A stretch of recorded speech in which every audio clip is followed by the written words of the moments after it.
সারা দেশের ন্যায় আমার আসনেও শাপলাকলির যারা নেতাকর্মীরা আছেন তাদেরকে নানা সময় হুমকি ধামকি দেওয়া হয়েছে, প্রকাশ্যে হুমকি দেওয়া হয়েছে, গোপনে হুমকি দেওয়া হয়েছে।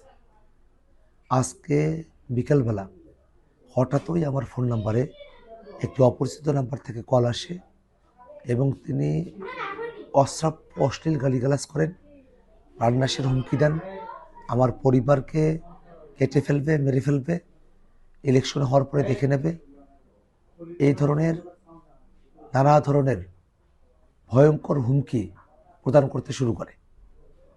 এবং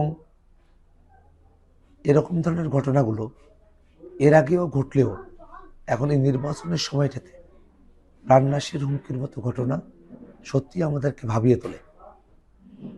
বর্তমানে আইনশৃঙ্খলা রক্ষাকারী বাহিনী সবগুলো অস্ত্র এখন পর্যন্ত উদ্ধার করতে পারে নাই। অবৈধ অস্ত্রের একটা সরাসরি আছে, একটা জনজোয়ার তৈরি হয়েছে, সেটাকে ঠেকিয়ে দেওয়ার একটা প্রচেষ্টা রয়েছে।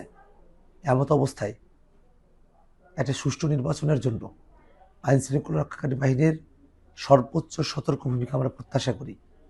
একই সাথে আমরা এই কথাটা বলতে চাই যে বাংলাদেশে দীর্ঘ সময় ধরে যে ফেসিবাদ চেপে বসেছিল তার বিরুদ্ধে লড়াইয়ে আমরা কখনো পিছু পা হয়নি। হুমকি থামকি, ভয়, জুলুম, জেল, রিমান্ড, নির্যাতন, নানা কিছু আমরা মোকাবেলা করে নতুন বাংলাদেশের দিকে আমরা অগ্রসর হয়েছি। আমাদেরকে ভয় দেখিয়ে, উড়ো কথা বলে, প্রাণনাশের হুমকি দিয়ে কোনোভাবেই আমাদের যে জয়যাত্রা সেটাকে থামিয়ে রাখা যাবে না।